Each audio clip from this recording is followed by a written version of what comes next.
Good morning and welcome to Adventures in Awakening from Blackstone, Virginia, the center of the world. But then you two are at the center of the world. So the title of this talk is See Yourself for the First Time. And I'm going to read, just to make sure I get it right, excuse me, my favorite TS Eliot poem. He's such a great poet in that he wrote long poems, but he also wrote very short, powerful poems that are really Zen koans. So let's take a look at this.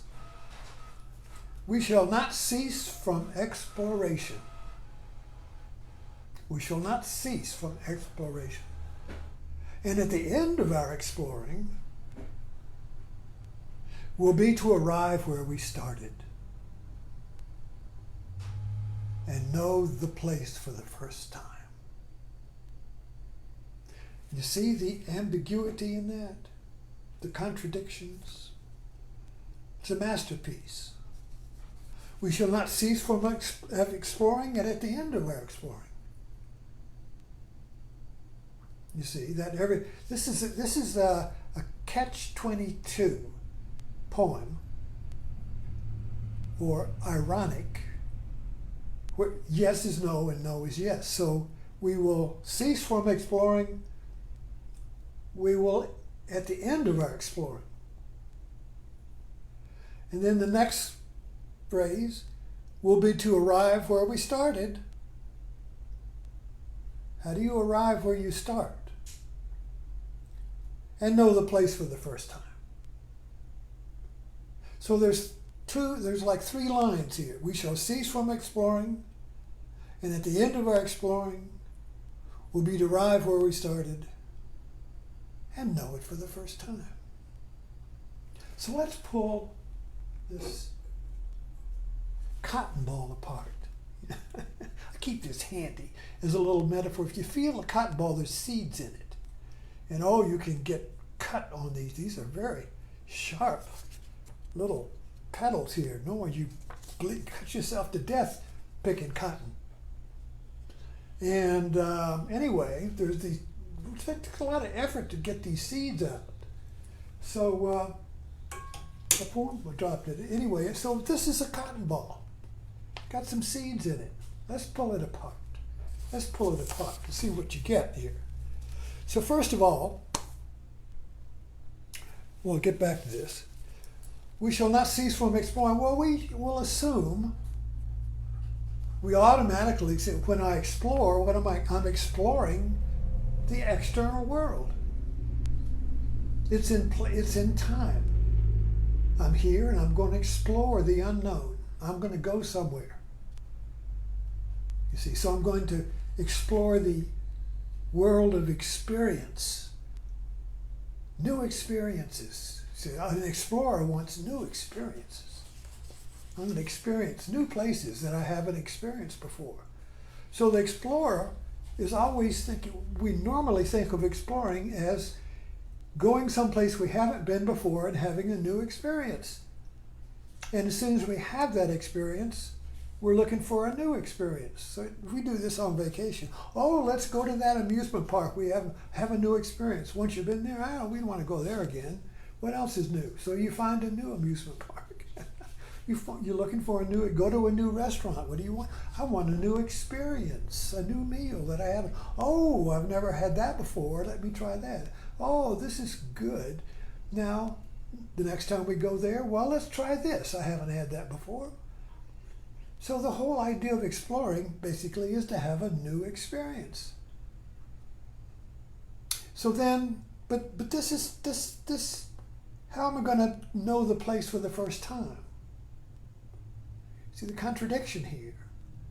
If I'm just thinking of external explorations, and I go to that restaurant, and I order the same meal I had the first time I went there, let's explore this taste. Oh, I haven't had that taste before. That's very good. And the next time I go there, if I want to explore, I'm not going to choose the same thing I ate before. I want a new experience. But at the end of our exploring will be to arrive where we started. So something is not right in the way we're looking at this point. Now, what Eliot wants us to do is to shift our viewpoint. This is why it's like a Zen cone. A Zen cone creates a contradiction, and in order to get out of the contradiction, you have to shift your viewpoint. You have to shift the way you look at it. You have to get from another angle. We do this all the time.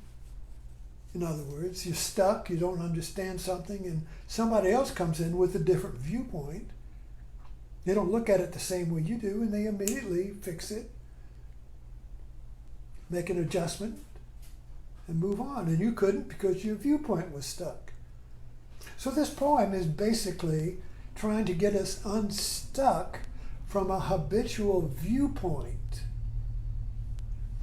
And the habitual viewpoint that this poem is challenging is the viewpoint that only the external world exists, that I'm not in it. In other words, when you have a map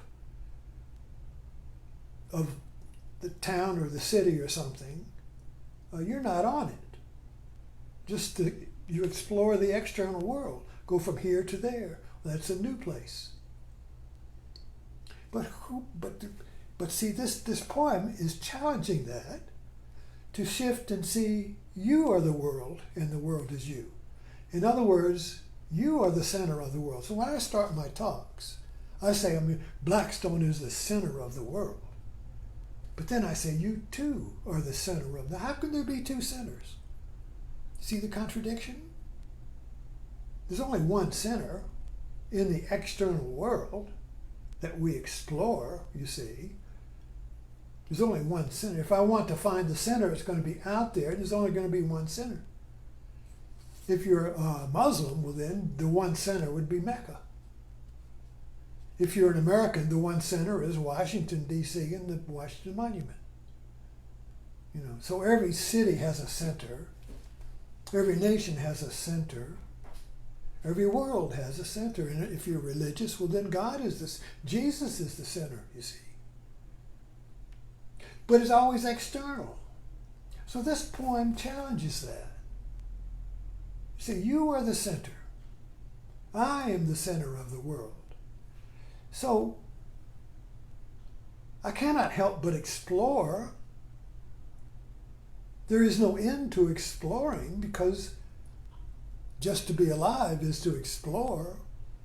If I go into the kitchen, I'm going to a new place.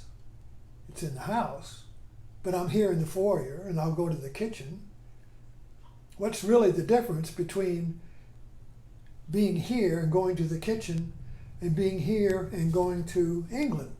It's just a matter of miles, you see. And then I go to the kitchen. Now, I've never been to that kitchen before.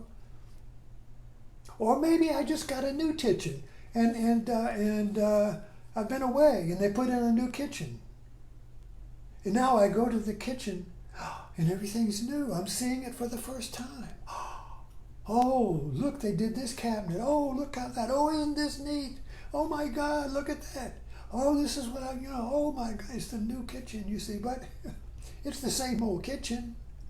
I'm still going from the living room to the kitchen, except now that I'm seeing it for the first time. So this is kind of like the way we look at it in the external world. See, but what the poem is saying is, that is the shift in view, but you are the world and the world is you. So where can you go that you are not? If I go to the new kitchen, I'm still me in the new kitchen. So I'm still the center of the world. I'm the one in the center of the kitchen that's looking around at the kitchen, you see. But I'm not but I don't think I'm the center of the kitchen. I say, oh, well, the stove is the center of the kitchen. Or the coffee bar is the center. Or the table is the center. That's the center, you see. So we try to find the center out there, never realizing that we're the center of everything. Wherever you go, you're the center. If I'm in the foyer, I'm the center. It's like on GPS Navigator. You ever notice that this? It's a great metaphor or contrast between the GPS Navigator and the flat map. If you look on a flat map of your town, there is no center. I mean, there may be a star there, maybe the courthouse. You know, that's the center, you see. But it's all flat. There is no center of the world. It's all flat, you see. So we live in the world and assume that it's like that. It's all flat. On the GPS Navigator, wherever you go, you're in the center of the map. If you don't move, the map doesn't move. If you don't explore, exploration ceases. We're getting onto something here. We're getting onto something. Doggone it, I forgot. Can you still hear me? Forget that. We're onto something here. We're onto something. We shall not cease from exploration. Okay. On the GPS map, if you move, the map changes around you. On the flat map, if you move, there could be a little X, and you see, oh, like an ant, you're crawling across the map. If you can get outside of it, you see. But you're moving. We're exploring. To be alive is to explore. To be alive is to move. You cannot not move, because even not moving is moving. So we're exploring. But at the end of our exploring, now what is the end of our exploring?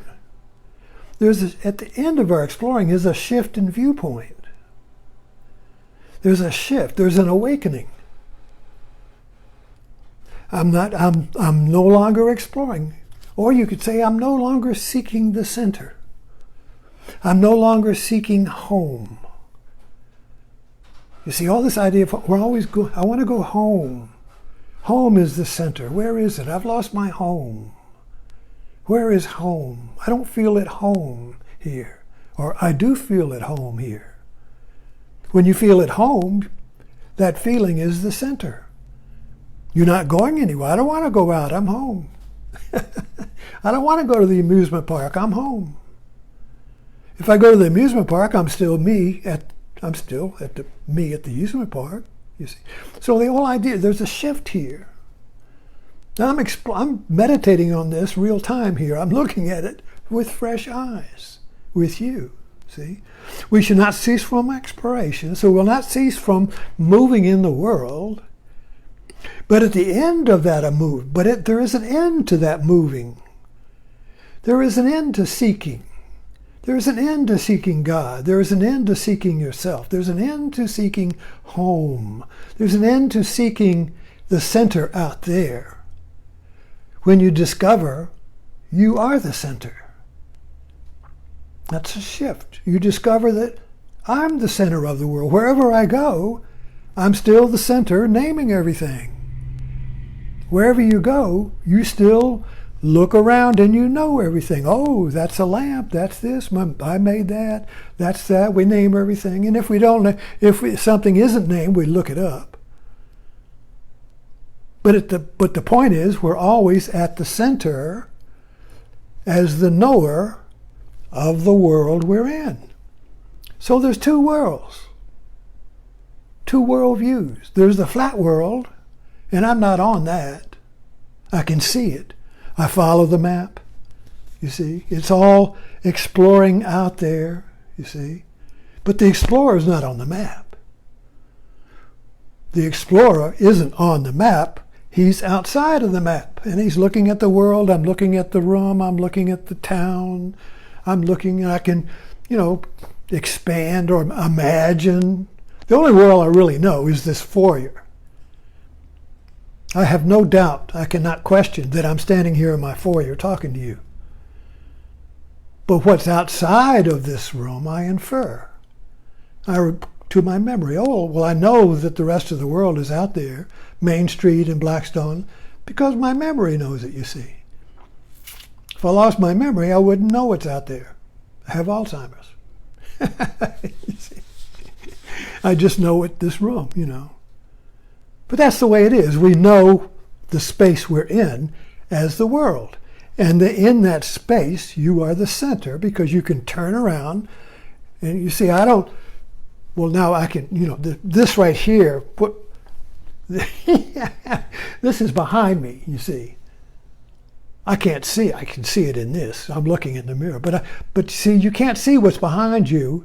It's like it's like a hospital gown. But you know it's there because memory holds it. See, but we can imagine and have fun playing with the idea when you turn around and it's another room. Kind of like a science fiction type of thing, But the point is, we're at the center of the world we're in. You see, you are the center of wherever you go. So wherever you go, the world, like on a GPS navigator, the world moves with you. So if I go into the living room appears because I know it. See, I can't know the living room from here. I can imagine it. I can remember it. But it might be there might be something entirely different in there that I don't know. But then I go in there and, oh, look, somebody has taken the chair. Oh, look, that's different, you see. How do I know that? Because I know it. Because I'm the center. But from here, you see, I don't know what's happening I know the living room's there because I remember it. If I'd never been in this house before, I wouldn't know there's a living room there. I'd have to go explore it. See? So we're kind of like playing here with this assumed viewpoint, is that everything is known and the center is out there, and I've got to find it. When I find the center, I'll feel like I'm home. So we're looking for home as the center because it's not on the map that our culture has given us to explore with. Our culture, modern scientific Western culture, which was kind of like created with Newton and Descartes, when the world became discoverable and known. You see, before Newton, in the Middle Ages, the world had a boundary. It was like a dome, and you didn't dare go outside the dome and explore beyond the dome. You stayed within the mythological dome of the Middle Ages, the church, the sacraments, heaven above, hell below. You see, and it was a mythological. It's like being in an aquarium, a bowl. You see, and you dare not go beyond the bowl. And suddenly it broke in the modern age. Newton, Copernicus, Galileo, Descartes, Bacon, all of these scientists. You can explore the Renaissance. You can explore the world. It's infinite. It's out there. Go across the ocean. Discover a new world. Go around the world. So what I mean? So suddenly we're exploring the world. But we forgot something. We forgot to take you. So we explore the world by being outside of the world, and we've lost our center. So what we've lost here, so at the end of our exploring, when we discover that I am the center of the world, and of course you are the center of your world, I am the center of the world, I'll arrive where I started. And where did I start? With me. I started as the knower of the world. So suddenly, I'm the center again. So suddenly, I'm at home. In me, wherever I go, I'm at home now. If I go into Blackstone, I'm going to town. Wherever I go, I'm at home. If I go to Europe, I'm at home. Wherever I go, I'm at the center of the world, you see. But at the same time, the other map comes in and I'm exploring the world. And I don't know it, and I'm looking for a feeling of home. Oh, this feels like home. What does it feel like? It feels like me. And we'll know the place for the first time. Now this is this is awakening. This is satori, this is kensho, this is eureka. I see myself for the first time. I've been looking for myself all of my life. And there you are. And all I can do, you see, is just break out in a joyous laugh. I'm home. I see you like an avatar. I see you. I see you. It might be the other person. It might be the dog. It might be your living room. It might be your kitchen. It might be anything. It is anything. But when you see it as home, you see it because you're the center of the world. And you are the world and the world is you. You see, when you're the center of the world, you are the world and the world is you. So where can you go that you're not at home? But it's a viewpoint. It's a way of looking that's totally different from the way we're conditioned to look at the world, which is, I'm out there somewhere and I've got to find myself. I've got to find the center somewhere. Where is it? It's out there. I've got to get in alignment with that center, you see. So I'll bow to that, and that becomes a false idol. I'll bow to that center. It's out there. And I can't, so I'm attached to it like a yo-yo. That's not, you are the center. There's no attachment. When you're the center of the world, there's no attachment to a center because you are the center. Wherever you go, you'll see the place for the first time. Isn't this wonderful? Thank you for dropping in.